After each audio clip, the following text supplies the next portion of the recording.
Make it is Indian recipes. இன்றைக்கி நம்ம ஒரு ஹெல்த்தியான சுண்டல் தாங்க பார்க்க போகிறோமே. சுண்டலுக்கு என்ன பண்ணணும், ஒரு தாளிப்பு கொடுக்கணும்ல. தாளிப்பு என்ன பண்ணலாம், எண்ணெய் கொஞ்சம் சேர்த்துக்கலாம். எண்ணெய் கொஞ்சம் சூடாகட்டும். அது மேலே கொஞ்சோண்டு கடுகு போட்டுக்கலாம். கடுகு போட்ட உடனே உளுத்தம் பருப்பு சேர்த்துக்கணும். உளுந்து வெள்ளையாக இருக்கக்கூடாது, கொஞ்சம் கோல்டன் கலர் வரட்டுமே, அது வரைக்கும் நம்ம வெயிட் பண்ணலாம். அதுக்கு கலர் மாற என்ன பண்ணணும், கொஞ்சம் பெருங்காயம் சேர்த்துக்கலாம். ஏன்னா நம்ம சுண்டல்னால் கொஞ்சம் வாயு தானே, அதனால் கொஞ்சோண்டு பெருங்காயம் சேர்த்துக்கலாம். பெருங்காயமும் கலர் மாறக்கூடாது, அதுவும் நல்ல வாசனையாக இருக்கும் நமக்கு சாப்பிடும்போது. அது கூடவே கொஞ்சோண்டு மஞ்சத்தூள் போட்டுக்கலாம். மஞ்சத்தூள் உடம்புக்கு நல்லது இல்லை, அதுக்காக தான் சேர்க்கறது. அதே மாதிரி கொஞ்சம் கலரும் கொடுக்கும் நமக்கு, நல்ல வாசனையாக இருக்கும். மஞ்சத்தூள் வாசனை அதுவும் கொஞ்சம் நல்லாயிருக்கும். பார்க்கும்போது உங்களுக்கு எப்படி இருக்குது, எல்லோ கலர் ஆகுதுங்களா, அதுக்காக தான் கொஞ்சம் மஞ்சத்தூள் சேர்க்குறது. இது உங்களோட விருப்பம் தான். உங்களுக்கு தேவைப்பட்டால் சேர்த்துக்குங்க, தேவைப்படலாம் சேர்க்க வேண்டாம். இப்போ நம்ம சுண்டலுக்கு எவ்வளோ தேவையோ அதுக்கான உப்பு போட்டாகணும்ல. உப்பு இல்லைன்னா நல்லா இருக்குமா, நல்லாவே இருக்காது. அதுக்காக தான் உப்பு சேர்க்குறது. நம்ம எவ்வளோ தேவையோ அதுக்கான உப்பு போட்டுக்கலாம். தேவைப்பட்டால் மறுபடியும் சேர்த்துக்கலாம். இப்போ பூண்டு என்ன பண்ணணும், தோலோடு தான் தட்டி போடணும். தோல் இல்லாமல் போட்டால் அந்தளவு டேஸ்ட் இருக்காதுல்ல.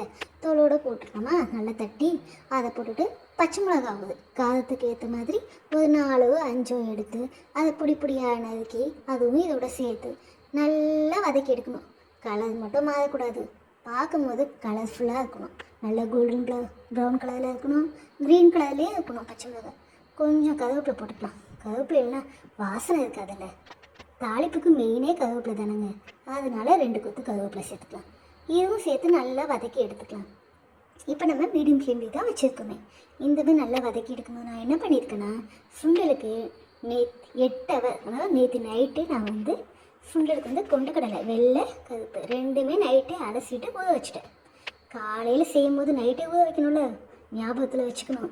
காலையில் செய்யணுன்னா எப்போ ஊற வைக்கணும், நைட்டே ஊற வைக்கலாம். இல்லை நம்ம நைட்டு செய்யறதுனா காலையில் நம்ம ஊற வச்சுக்கலாம்.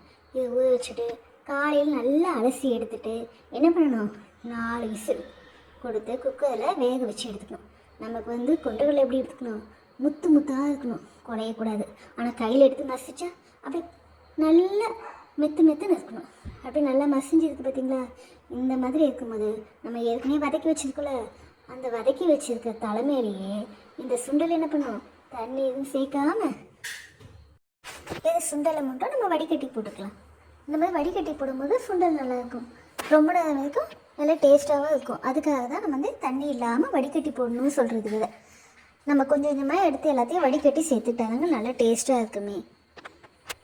நம்ம மிதமான தீயில வச்சு நல்லா வதக்கி எடுக்கணும். இல்லைன்னா என்ன ஆகும், தண்ணி அடியில் அப்படியே நின்றுடும் தேங்கி.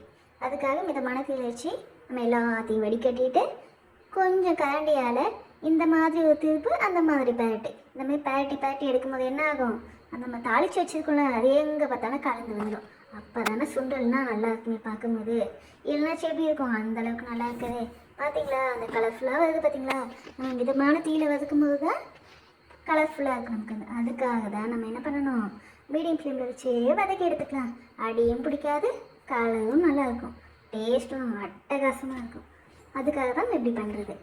நம்ம ஸ்டவ்வை எப்பவும் சிம்லேயே தான் வச்சுருக்கோங்க. பார்த்தீங்களா, அடியில் கொஞ்சம் கூட தண்ணி இல்லை, அந்தளவுக்கு நம்ம கலந்து விட்டுக்கிட்டே இருக்கோம். இதுக்குள்ள நம்ம என்ன பண்ணணும், ஒரு தேங்காய், ஒரு 1/4 மூடி தேங்காய் எடுத்து அந்த தேங்காய் கடியில் அந்த கருப்பு கலரில் இருக்கலாம் அதெல்லாம் அப்படியே சீவி எடுத்துடலாம். ஏன்னா அது அவ்வளோ நல்லா இருக்காது, அதில் கலராக இருக்காது.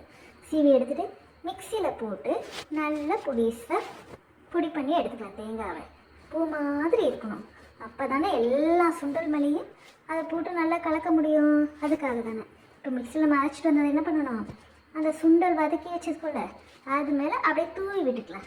தூவி விட்டு என்ன பண்ணணும், ஒரு கலந்து எடுத்துக்கலாம். இந்த பக்கம் ஒரு கலந்து விடணும், அந்த பக்கம் கலந்து விடணும். இப்போ என்ன ஆகும், இந்த தேங்காய் ஃபுல்லாக எல்லா சுண்டல்லையும் கலந்து பார்க்கும்போதே அட்டகாசமாக இருக்குங்க. இந்த மாதிரி நம்ம சுண்டல் செஞ்சு சாப்பிட்டா அவ்வளோ சூப்பராக இருக்கும். ஈவினிங் டைமுக்கு நல்லா இருக்கும். இந்தமாரி சுண்டலை செஞ்சு சாப்பிடும்போது ஈவினிங் ஸ்நாக்ஸ்னாகவும் கொடுக்கலாம், பசங்களுக்கு ரொம்ப ஹெல்த்தியாகவும் இருக்கும் இல்லை. அதுக்காக தான் இப்படி சொல்கிறது. இப்போ எல்லா தேங்காவும் நம்ம தூவினதை வதக்கி விட்டுக்கலாமா. நம்ம இது தேங்காயோட கலர் மட்டும் மாறக்கூடாது, அந்தளவுக்கு நம்ம வதக்கி எடுக்கலாம். தேங்காய் போட்டு இருக்கிறதுனால என்ன பண்ணுவாங்க, தண்ணி இல்லாமல் நல்லா வதக்கி எடுத்துக்கலாம். ஏன்னா தேங்காய் இருந்தால் கெட்டு போய்டும்னு சொல்லுவாங்க தேங்காய் சேர்த்த. அதனால் நம்ம இதிலே வதக்கி எடுக்கும்போது அந்த தேங்காயில் இருக்க எண்ணெய் பசையெல்லாம் நமக்கு இருக்காது. அப்போ சுண்டல் நல்லா இருக்கும்ல ரொம்ப நேரத்துக்கு. அதுக்காக தான் சொல்கிறது. இப்போ என்ன பண்ணுறோம், மீடியமான ஃப்ளேமில் வச்சுட்டு நல்லா வதக்கிட்டு இருக்கோம். இந்த மாதிரி கைவிடாமல் கொஞ்சம் கலந்து விட்டுக்கலாமே. கொஞ்சம் கஷ்டமாக தான் இருக்கும், ஆனால் டேஸ்ட்டும் நல்லா இருக்கணும்ல, அதுக்காக தான் செய்யுது. இப்போ பார்த்தீங்களா கொஞ்சம் நல்ல வாசனை வருது. அந்த ஈரப்பதம்லாம் நம்ம கம்மியாகிட்டு கொஞ்சம் மீடியம் ஃப்ளேம்லேயே வந்து வச்சுருக்கலாம். ஆனால் இந்த சுண்டல் கூட கொஞ்சம் பொங்கலை வச்சு சாப்பிட்டு பாருங்க, சக்கரை பொங்கல் அவ்வளோ சூப்பராக இருக்கும். எதுக்கும் அதுக்கும் செம்ம ஜோடியாக இருக்குங்க. சக்கரை பொங்கல்னா நமக்கு சுண்டல் தான். நம்ம இந்த மாதிரி 2 கலர் சுண்டல் சேர்க்கும் போது பார்க்கும்போது அவ்வளோ நல்லாயிருக்கும். பசங்களுக்கும் பிடிக்கும் இந்த மாதிரி கலர்ஃபுல்லாக இருக்குதுன்னு சொல்லிட்டு. அதுக்காக தான் நான் வந்து கருப்பு கடலையும் கொண்ட கடலையும் சேர்த்து வெள்ளை கலர் கொண்ட கடலையும் வச்சு 2த்தையும் ஈவனாக எடுத்துக்கேன். ஈக்குவல் குவான்டிட்டி எடுத்து வச்சு வேக வச்சு நம்ம சுண்டல் தாளிச்சிருக்கோம். நீங்களும் இந்த ரெசிபியை உங்கள் வீட்டில் செஞ்சு பாருங்கள். உங்கள் வீட்டில் இருக்க எல்லாருக்கும் செஞ்சு கொடுங்க. அவங்க சாப்பிட்டுட்டு எப்படி இருக்காங்கன்னு எனக்கு கமெண்ட் பாக்ஸில் சொல்லுங்கள். இந்த வீடியோ உங்களுக்கு பிடிச்சிருந்தா லைக் பண்ணுங்கள், ஷேர் பண்ணுங்கள், சப்ஸ்கிரைப் பண்ணுங்கள். நம்ம வேறு ஒரு வீடியோவில் பார்க்கலாம். சுட சுட இப்போ சுண்டல் ரெடி ஆகிடுச்சு. நாங்கள் இப்போ போய் சாப்பிட போகிறோம். நீங்களும் உங்கள் வீட்டில் சுண்டல் இதே மாதிரி செஞ்சு சாப்பிட்டு பார்த்துட்டு எப்படி இருக்குன்னு சொல்லுங்கள். இந்த அளவுக்கு மீடியம் ஃப்ளேம் வச்சு நல்லா வதக்கி எடுத்தாச்சு. தண்ணியெல்லாம் ஒரு சொட்டு கூட கிடையாது. சுண்டலில் எல்லாமே கலந்துருச்சு பார்த்தீங்களா. தேங்காய் கலந்ததுக்கு அந்த கடுகு உளுத்தம்பருப்பு இதெல்லாம் வாயில் சாப்பிடும்போது அப்படியே கடிக்கும் போது அப்படியே முதுன்னு இருக்கும். சாப்பிட்டா தானே தெரியும், சொன்னால் தெரியாதுல்ல. நீங்கள் உடனே என்ன பண்ணணும், உடனே சுண்டல் எடுத்து வைங்க, வேக வைங்க. அடுத்த நாள் இதே மாதிரி ஒரு தாளிப்பு கொடுங்க. அட்டகாசமான சுண்டல் உடனே ரெடியாகும். சாப்பிட்டு பார்த்துட்டு மீண்டும் மீண்டும் இதேமாதிரி செஞ்சு தர சொல்லி கேட்பாங்க. செஞ்சு பார்க்கலாமா? உடனே செஞ்சு பாருங்க சுண்டல் இது மாதிரி. இப்போ நமக்கு சுண்டல் ரெடி ஆகிடுச்சு. பார்த்தீங்களா எந்த அளவுக்கு இருக்குது, நல்லா தெரியுதுங்களா உங்களுக்கு? இந்த கலர்ஃபுல்லாக இருக்கா? தேங்காயெல்லாம் நல்லா வதக்கிடுச்சு.